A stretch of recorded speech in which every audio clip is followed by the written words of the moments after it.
How to become a commercial pilot under European regulation. If you're interested to become a commercial pilot, this course is for you. Becoming a commercial pilot is hardest.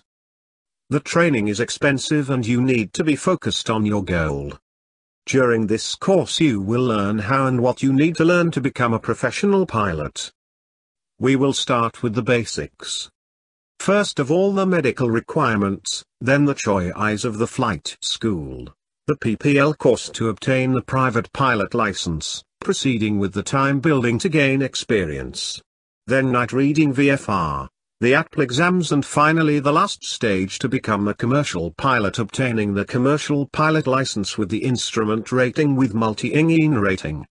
Starting from December 2019 it's required and mandatory the completion of the advanced course in order to start your first type rating. The last course is the multi-crew cooperation course and the jet orientation course.